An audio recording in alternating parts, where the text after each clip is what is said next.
नंद बाबा बोले, महाराज आप राजाओं का आशीर्वाद लगा, ठाकुर जी की विशेष कृपा हुई और हमारे घर में एक नहीं दो दो लाला भयो है। एक देवी रोहिणी को लाला भयो और दूसरे यशोदा रानी को लाला भयो। और मैंने सोचा कि आज चलो महाराज के चरणों में कर अर्पण कराए और मेरे कर को स्वीकार करिए। और आज जैसे ही कंस कर प्राप्त किया और समझ गया वो आकाशवाणी, ऐ दुष्ट कंस तू मुझे क्या मारेगा, तुझे मारने वाला तो गोकुल में जन्म ले चुका है। अब तो आज ये कंस का संशय दूर हो गया कि मेरा शत्रु कहीं और नहीं नंद के भवन गोकुल में जन्म लिया है, क्योंकि गोकुल के राजा आए हैं तो इन्हीं की राजमहल में जन्म लिया है। अब वो शत्रु को मुझे मारना होगा। नंद बाबा कर दे करके लौटने लगे। रास्ते में वसुदेव जी से भेंट हो गई। वसुदेव जी को देख करके नंद बाबा दुखी हो गए। भैया भैया मुझे पता चला कि आपके 6 लालाओं को दुष्ट कंस मार दिया, 7वां बिना मारे ही मर गया। ये दुष्ट कंस जितनी बार आपके यहाँ लाला हुए उतने लालाओं को मारता गया। मुझे बड़ा कष्ट है, लेकिन क्या करोगे, विधि का विधान है। इस तरह से आज नंद बाबा अपने मित्र वसुदेव को समझाने लगे। वसुदेव जी के मन में इतनी उदारता आ गई भगवान के प्रति, कन्हैया ये कैसा दिन ला दिया मेरे सामने, मेरा ही बेटा और मैं ही उत्सव नहीं मना पा रहा हूँ। और मेरे मित्र नंद को देखो उत्सव का पारावार नहीं।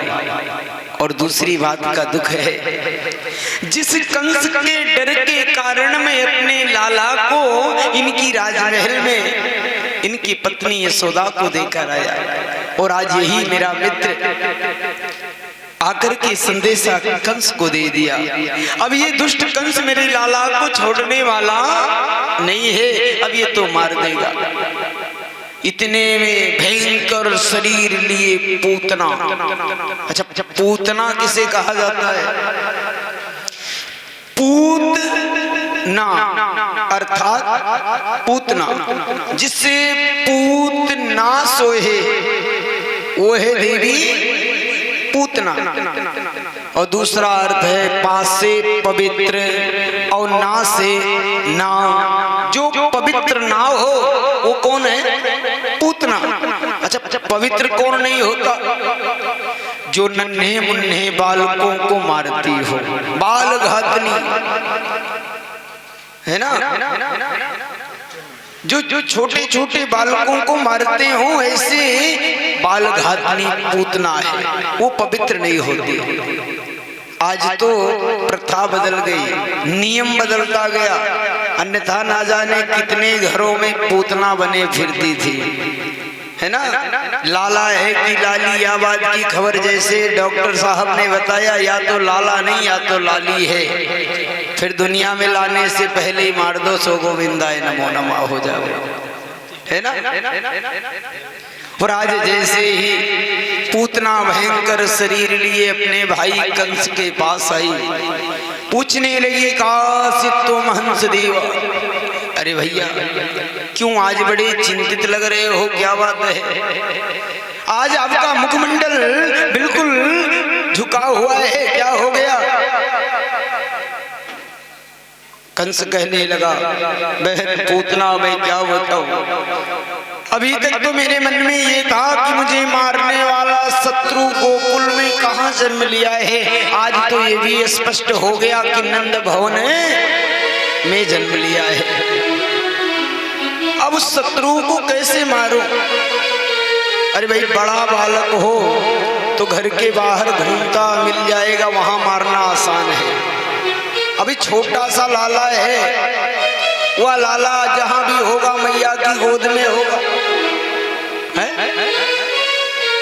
कैसे मार पाएंगे? पूतना कहने लगी, भैया या बहन पे इतना विश्वास रखो जब तक बहन पूतना है चिंता करने की कछु बात ना है। और जैसे पूतना अपने सुंदर स्वरूप को बनाई, अस्तनम कालकूट विषम, और जैसे पूतना अपने सुंदर शरीर को बनाई, अपने दोनों स्तनों में विष लगा ली जहर, और विष लगा करके पूतना चल दी। और जैसे पूतना नंद भवन में आई, द्वार पे खड़ी होकर के आवाज लगाई, ओ बहन नंदरानी यशोदा, बहन यशोदा बधाई हो। मैया यशोदा भीतर से बाहर आई। मैया यशोदा जैसे ही द्वार पे खड़ी होकर के बहन पूतना को देखने लग गई।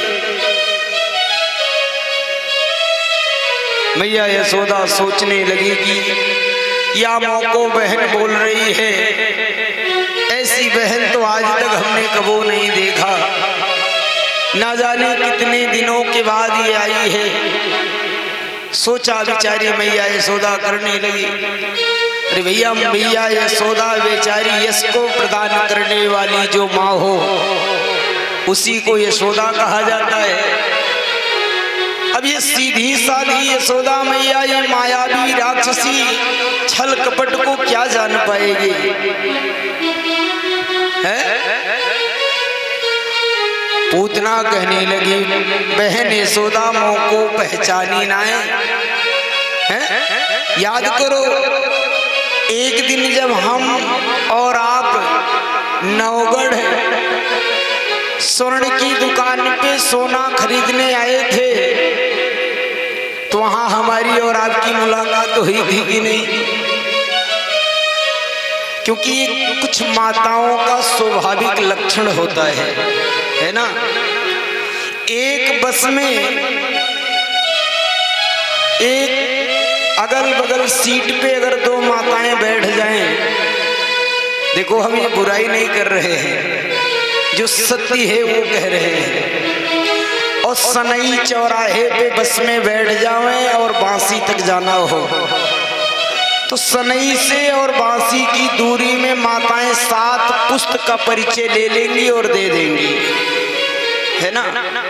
और एक बस में अगर 2 पुरुष बैठे हों, यहाँ से लखनऊ जाना हो, तो एक भी पुस्तक का परिचय नहीं दे पाएंगे, क्योंकि माताओं का स्वाभाविक लक्षण होता है 2 ही क्षण में पूरे रिश्ता जोड़ लेती है। बोलो सच्चिदानंद भगवान की।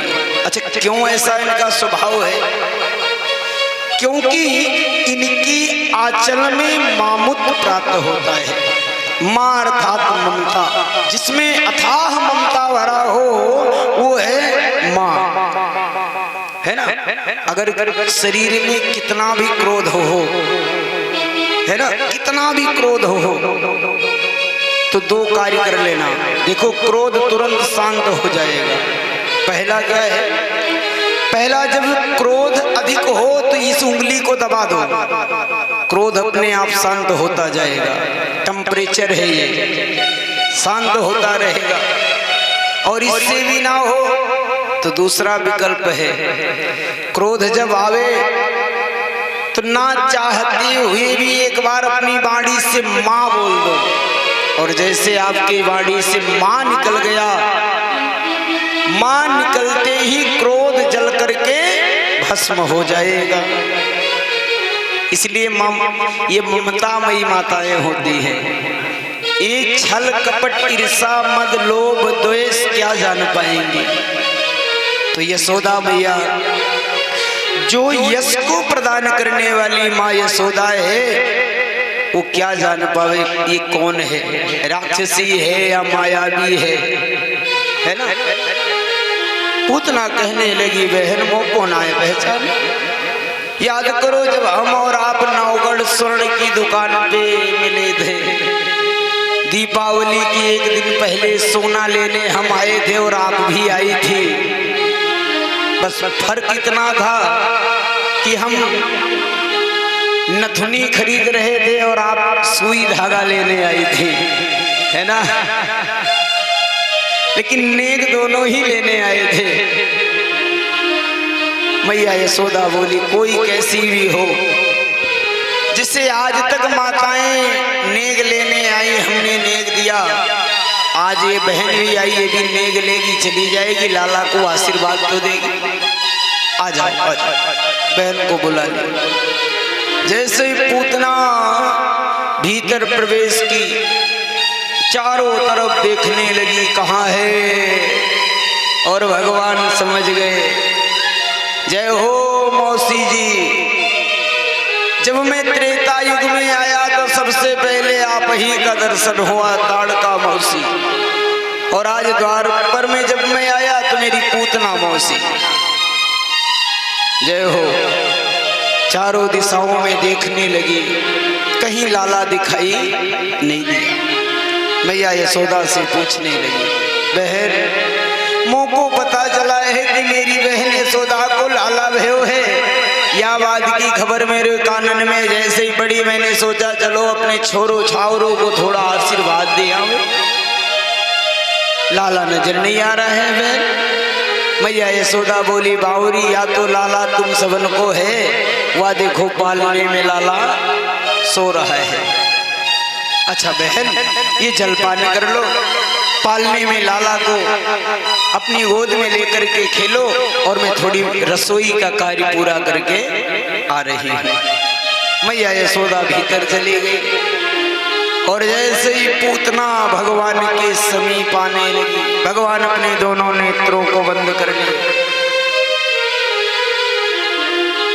मैत्री मुनि जी से विदुर जी पूछने लगे, गुरुदेव एक तो पूतना शत्रु बनकर के मारने आ रही थी, और गोविंद सरकार अपने नेत्रों को बंद कर ले। जब शत्रु आपको मारने आवे तो कोई अपने नेत्र को बंद कर लेगा है? लेकिन भगवान नेत्र बंद कर लिए। इसके संतों ने अनेकों कारण बताए, लेकिन पहला कारण क्या है जो सुखदेव जी ने राजा परीक्षित जी को बताया, और मैत्री मुनि जी विदुर जी को बता रहे हैं कि हे राजन, भगवान तो लीला करने आए थे ना। अगर ये भगवान के नेत्रों की दृष्टि राक्षसी पूतना के शरीर पे पड़ती तो पूतना वहीं भस्म हो जाती कि नहीं, और जब पूतना भस्म हो जाती तो आज गोकुल वासियों को ये पता चल जाता ये कोई साधारण लाला नहीं है, ये तो ब्रह्म है। और जब गोकुलवासी ब्रह्म मान लेते तो भगवान लीला कर पाते, और जब भगवान लीला नहीं करते तो आज दुनिया में इन्हें कोई लीला पुरुषोत्तम कहने वाला होता। इसलिए भगवान लीला करने आए हैं, नेत्र को बंद कर लिए, और जैसे मौसी पूतना अपनी गोद में लाला को धारण की और अपनी गोद में लेकर हृदय से लगा करके वो भयंकर उड़ान भर ली, उड़ने लगी लाला को लेकर के, अपने स्तन को निकाल करके लाला को जैसे स्पर्श करवाई।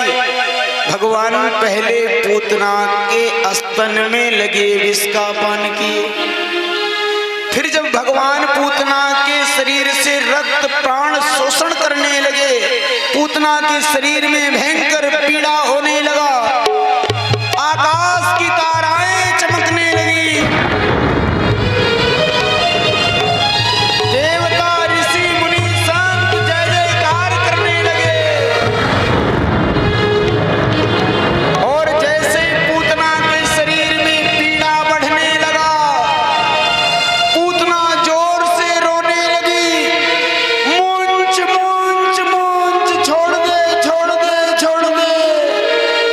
भगवान बोले, मौसी जी मुंह को पकड़ना आता है, छोड़ना तो मैंने सीखा ही नहीं है। अंत में भगवान जैसे पूतना के शरीर से प्राण का शोषण किए, पूतना के शरीर से प्राण बाहर आया, पूतना प्राणांत होकर के गोकुल की धरा पे आकर गिरी, धड़ा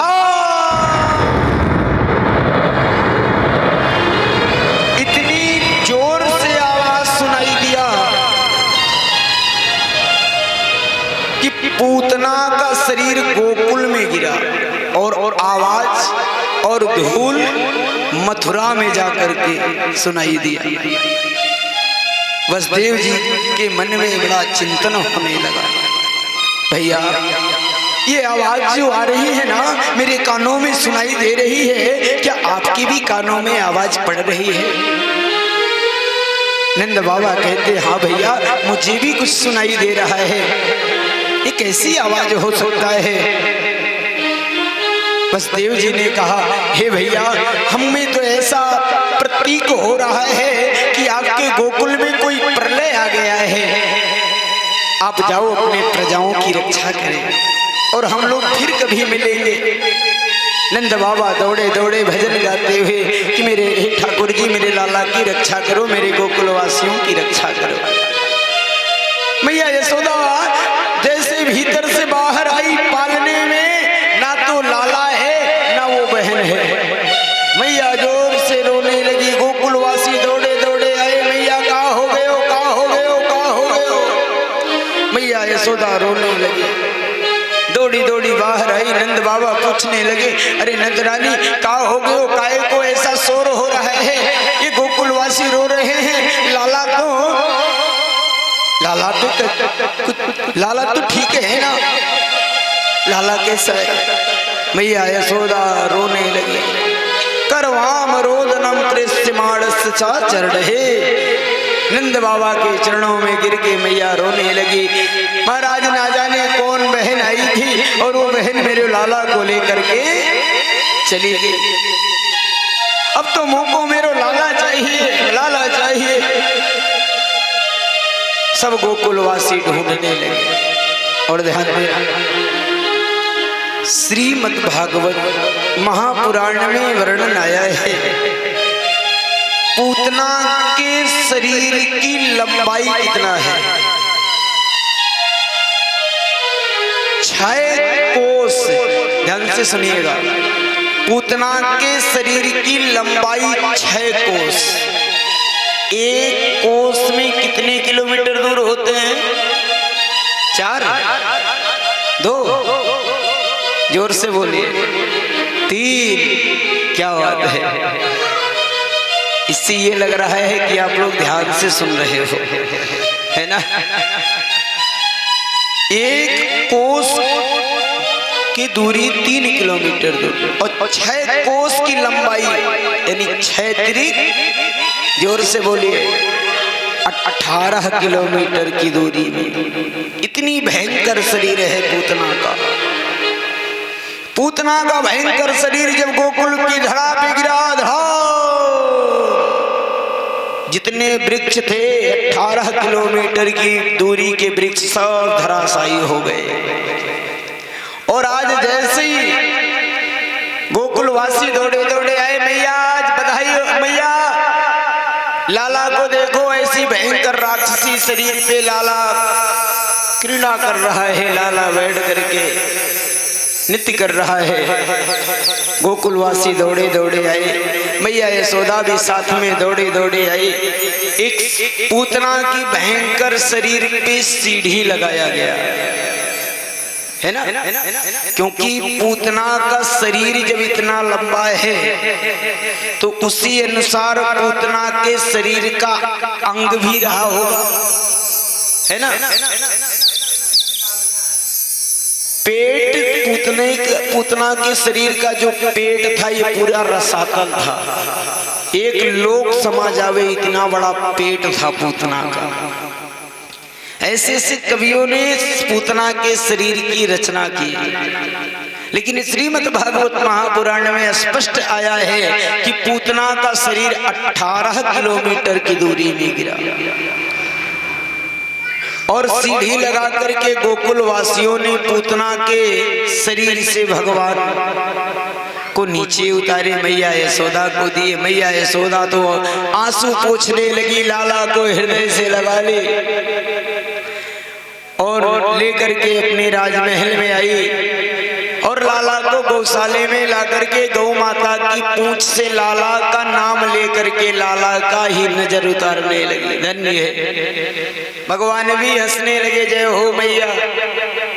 मेरे नामों से और मेरे ही नजर उतार रहे हैं मैया।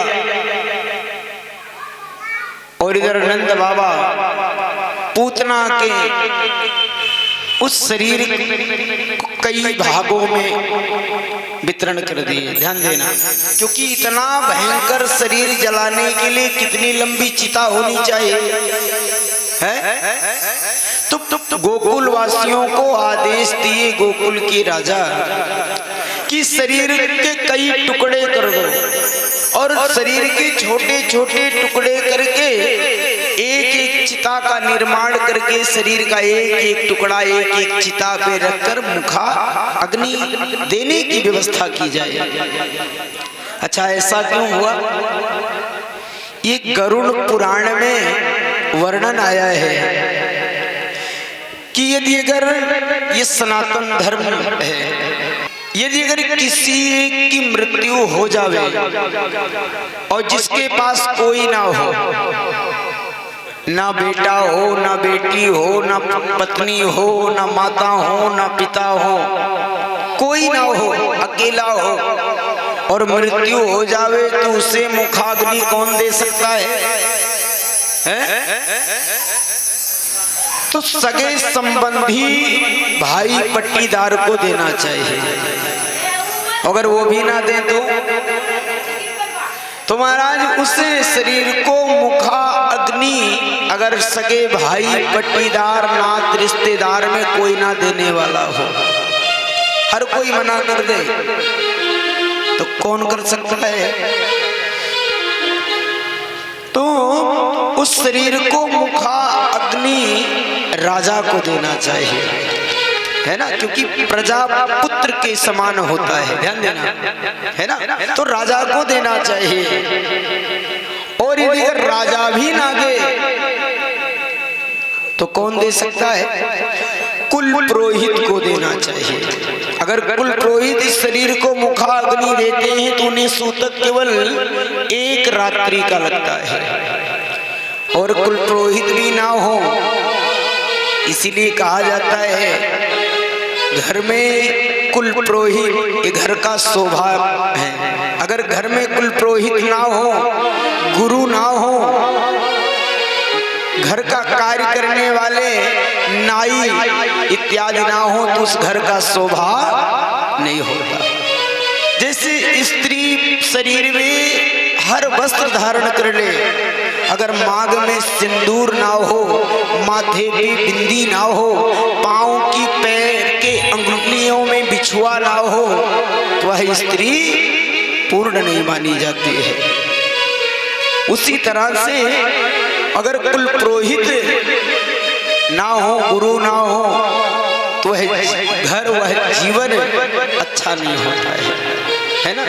इसलिए शास्त्र कहता है कि गुरु और कुल पुरोहित को ना तो रोज रोज बदलना चाहिए और रोज रोज ना तो बदल करके अपनाना चाहिए, ना फटकार लगाना चाहिए। 7 पुस्तों के गुरु का वर्ण करना चाहिए। 7 पुस्त अगर हमारे कुल पुरोहित जी नहीं रह गए, तिनका बेटा हो, ना है तो नाती हो, कोई सगे संबंधी हो, 7 पुस्त तक का तलाश करना चाहिए, है ना। और कुल पुरोहित भी नहीं है तो गुरु जी को देना चाहिए, लेकिन मुखाग्नि देने की प्रथा है। और आज चिता निर्माण हुआ और सुंदर मुखाग्नि नंद बाबा जी के द्वारा प्रारंभ हुआ। और आज जब चिता जलने लगा तो उस चिता में से दुर्गंध की जगह सुगंध निकल रहा था। राजा परीक्षित जी ने पूछा, गुरुदेव असमसान में जब चिता जलता है तो वहां तो दुर्गंध निकलता है, लेकिन ये पूतना की राक्षसी शरीर असमसान की चिता बनकर जल रही है, लेकिन यहाँ से दुर्गंध की जगह सुगंध निकल रहा है। ऐसा क्यों? श्री सुखदेव स्वामी कहते हैं, राजन,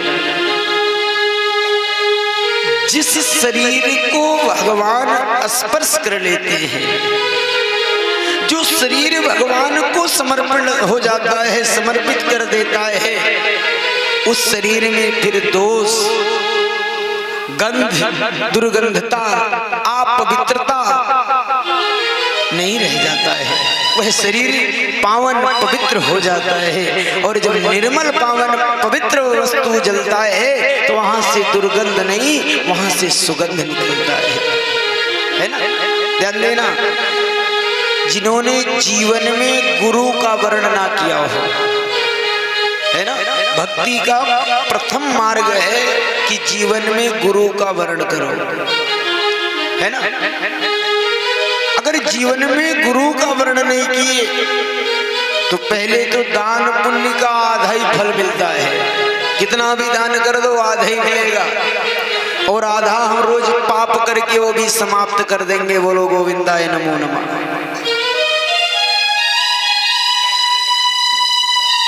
तो आज पहले गुरु बनाओ, और गुरु बना करके इस शरीर को भगवान के श्री चरणों में समर्पित कर दो कि हे प्रभु, तेरा तुझको अर्पण क्या लागे मेरा, है ना। हम रोज गाते हैं, तन मन धन सब कुछ है तेरा,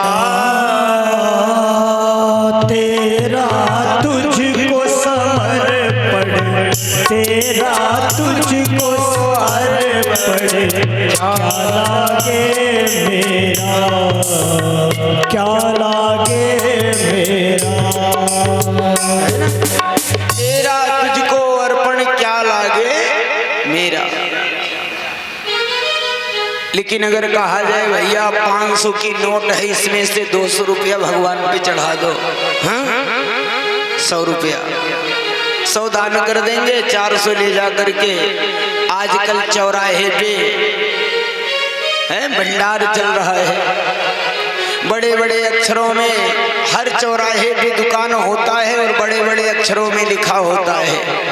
आपका ध्यान किधर है? मधुशाले की दुकान। बोलो सच्चिदानंद भगवान की। और आज जो शरीर भगवान का हो जाता है उसमें दोष नहीं होता। इसलिए पूतना के शरीर को भगवान स्पर्श कर लिए, विष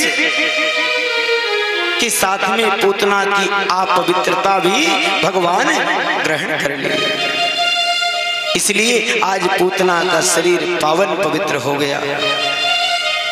बोलिए सच्चिदानंद भगवान की जय। और आज भैया अपने कन्हैया को ला करके गौ माता की पूंछ से लाला का नजर उतार दी और लाला को सुंदर वस्त्र धारण करा दी, और कन्हैया के आंखों में मोटो मोटो सो काजल लगाने लगी। क्या बात है। एक बार तो काजल नंदा और सुनंदा लगा दी, आज दूसरी बार काजल मैया यशोदा लगा रही है, और लाला के पाँव में पैजनियां बांध दी कि मेरो लाला पूरी राजमहल में दौड़ेगा और यह पैजनियां की आवाज मेरे कानों में पड़ेगी, मन बड़ा आनंदित होगा। मैया आंखों में मोटो मोटो सो काजल लगा दी। गोपियां दौड़ी दौड़ी आ गई, वाह वाह कन्हैया, धन्य हो मैया, या कन्हैया को अगर इतना सजाओगी या को नजर लग जाएगी। बड़ी सुंदर आंखों की काजल को निरेखती हुई गोपियों ने मैया यशोदा के सामने बड़ी सुंदर नृत्य करके नाचने लगी और बड़े भाव से भजन गाने लगी। कन्हैया के आंखों का जो काजल है या तो ऐसी दिव्य मनोहर छवि लग रहा है मैया, ऐसी आंख ऐसी काजल आज तक मैंने कबहू नहीं देखी। और ऐसे भाव से महाराज वृषभान दुलारी श्री राधा रानी दौड़ी दौड़ी कन्हैया के पास आई। लाला या तेने आंख में का लगा लियो, कारो कारो सो कन्हैया, और कारो कारो कन्हैया के माता ने काजल भी लगा दी। और जब राधा रानी कन्हैया को कारो बोले या कालो कलूटा कन्हैया, मैया यशोदा दुखी हो जावे। बावरी तुम सबन को मेरे लाला को जब कारो है तो या को या से दूर रहा करो। और आज आंखों में बड़े भाव से सुंदर काजल लगाए है। आइए सुंदर भाव से लाला की काजल को हम लोग भी दर्शन करते हैं और भाव से यशोदा मैया को प्रणाम करते हैं। बाके बिहारी कजरा रे मोटे मोटे तेरे, बाके बिहारी कजरा रे मोटे मोटे तेरे, है नजर ना लग जाए, है नजर ना लग जाए, है नजर ना लग जाए। बाके बिहारी कजरा रे मोटे मोटे तेरे, है नजर ना लग जाए, है नजर ना लग जाए, है नजर ना लग जाए। बोल बाके बिहारी लाल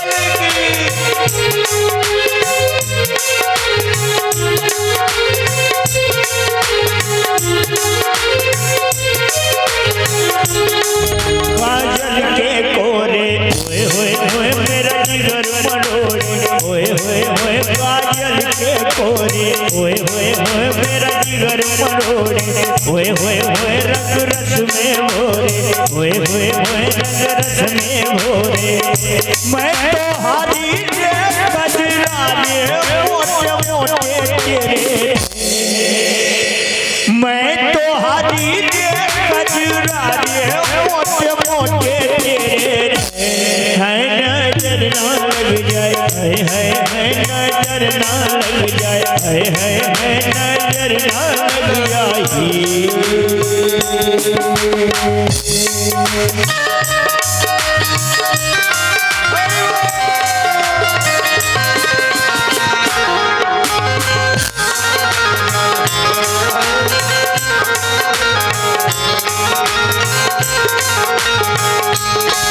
आँखों का काजल होए होए मेरा जिगर है घायल, होए होए होए तेरे प्यार में पागल, होए होए आँखों का काजल मेरा जिगर है घायल, होए होए होए तेरे प्यार में पागल।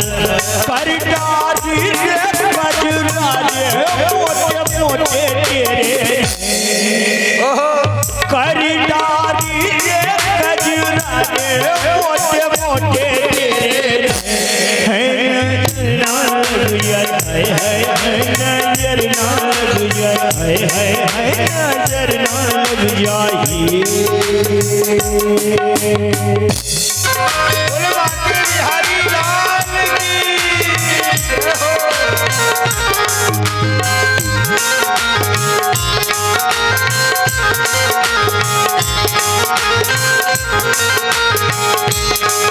तेरे मुकुट की लटकन होए होए होए तेरे मुस्कान, होए होए होए गिरवा की मटकन, होए होए होए तेरे मुकुट की लटकन, होए होए होए मेरे पत्थर की मुस्कान, होए होए गिरवा की मटकन। बलिहारी रे कजरा रे मोटे मोटे तेरे, बलिहारी रे कजरा रे मोटे मोटे तेरे, है नजर ना लग जाए, है नजर ना लग जाए, है नजर ना लग जाए।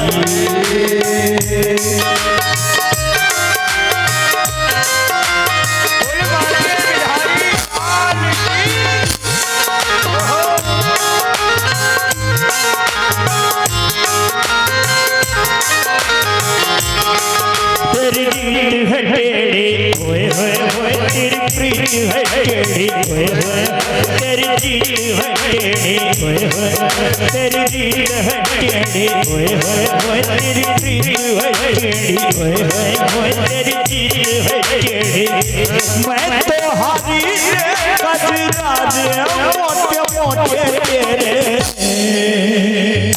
मैं तो हारी रे कजरा रे मोटे मोटे तेरे, है नजर ना लग जाए, है नजर ना लग जाए, नजर ना लग जाही बाके बिहारी कजरारे मोटे मोटे तेरे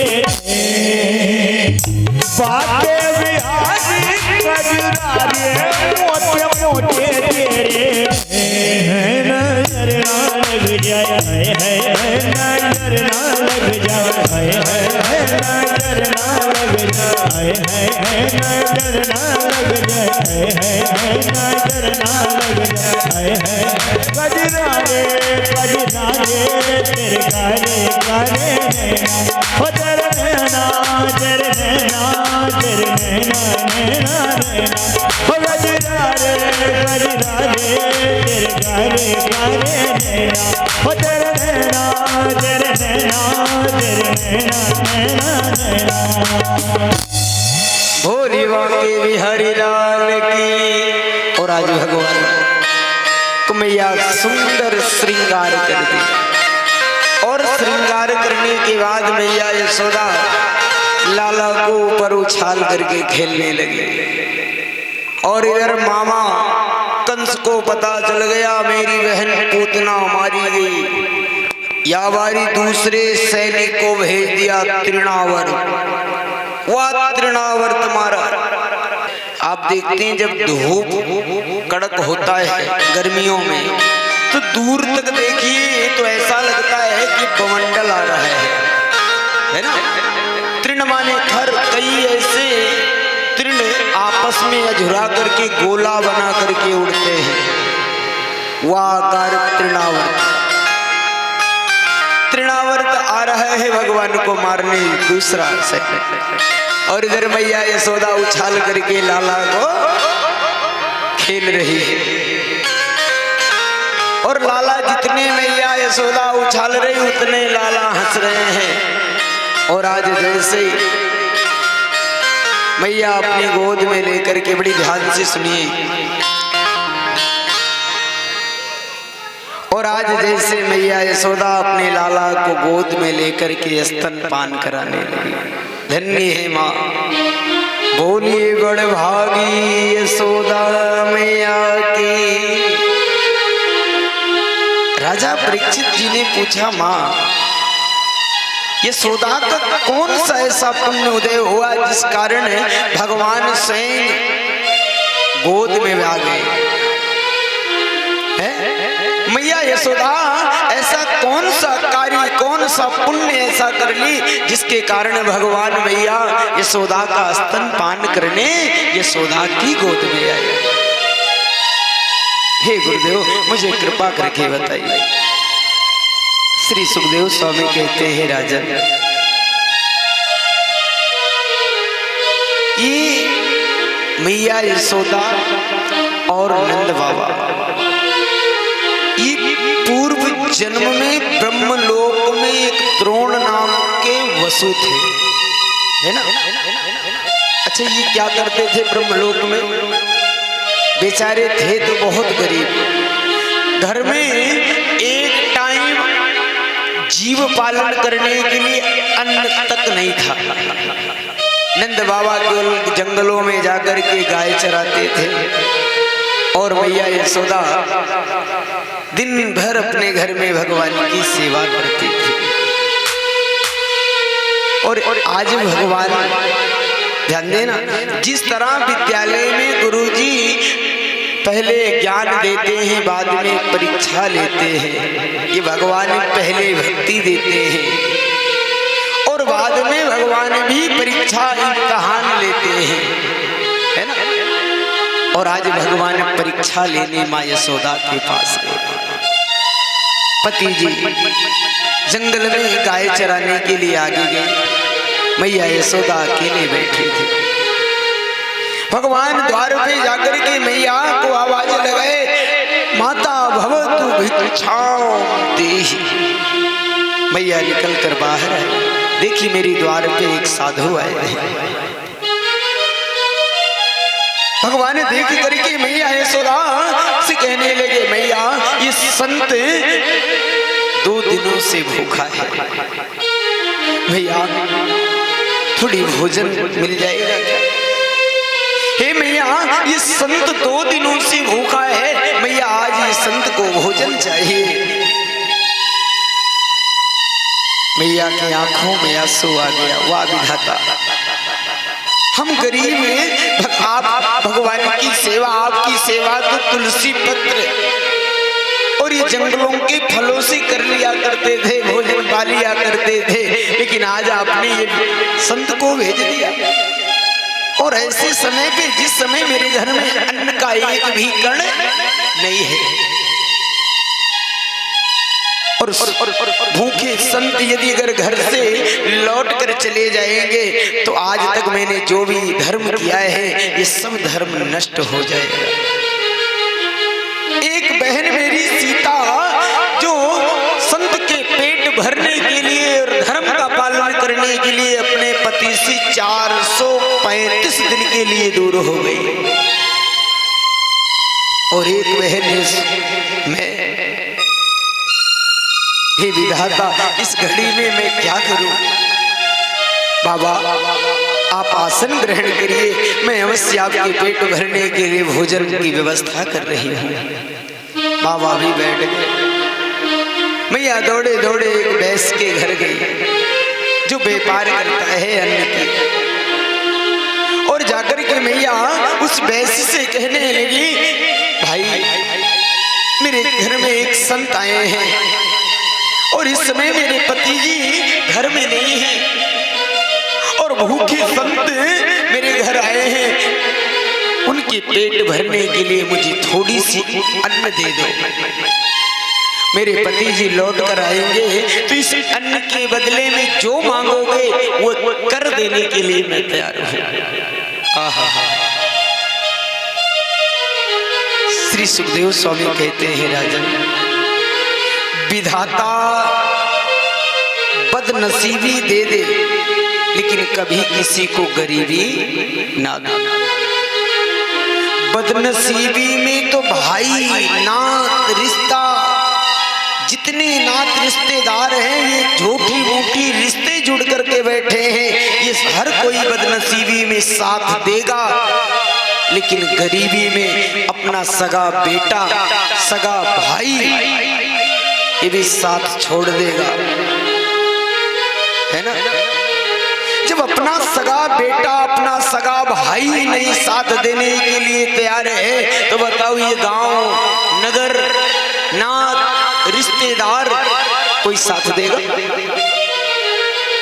आज वैसे ने भी मां को फटकार लगाया, अरे देवी जब देखो तब मुंह उठाए मेरी दुकान की तरफ चली आती है।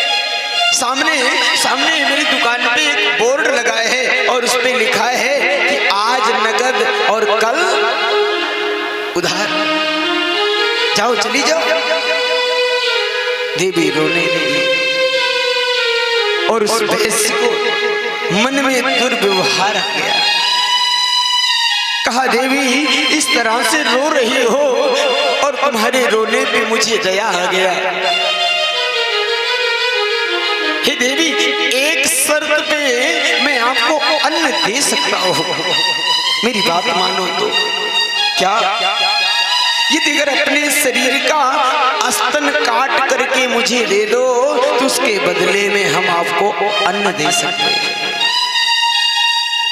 मैया रोते हुए अपने शरीर से स्तन को निकाल करके वैश्य को सौंप दी और वैश्य उसके बदले में अन्न दिया, और मैया झटपट लेकर के आई अपनी रसोई में उस अन्न को पकाने लगी।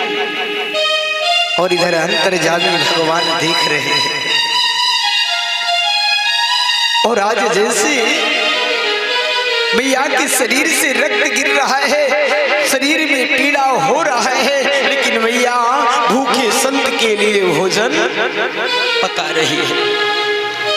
भगवान अपने आंखों में आंसू लेकर के जैसे घर के भीतर रसोई में आए, मैया के पीछे खड़े हो गए। बोले, माँ मुंह को जोर से भूख लगी है, मैया अगर ये भोजन देने में विलंब कर दोगी तो ये संत के शरीर से प्राण निकल जाएगा।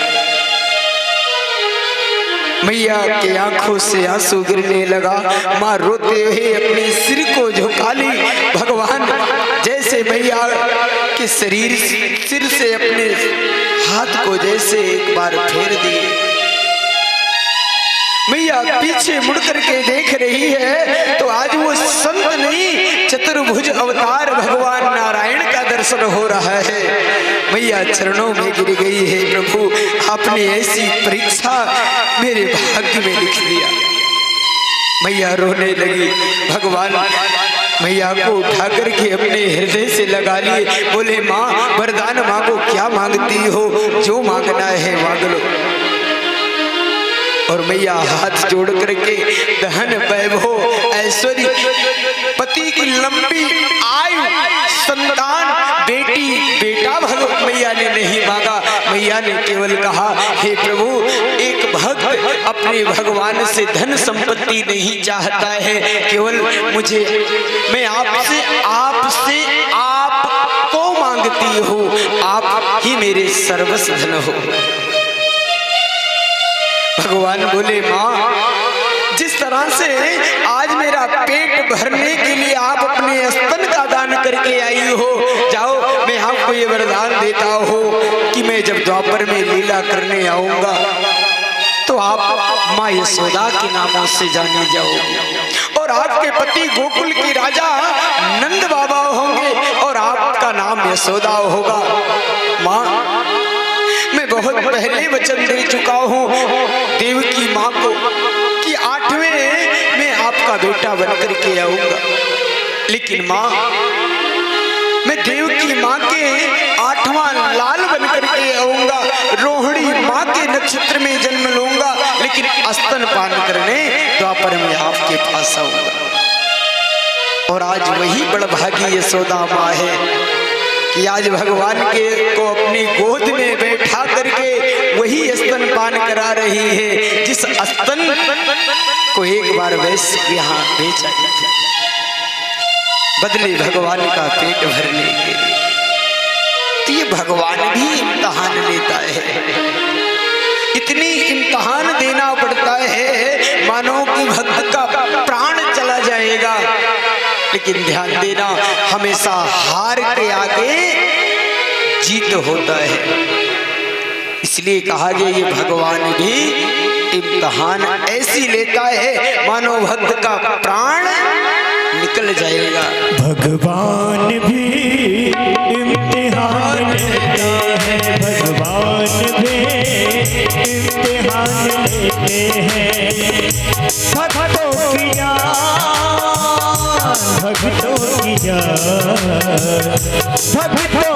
जान लेते हैं, भगवान भी इम्तिहान लेते हैं।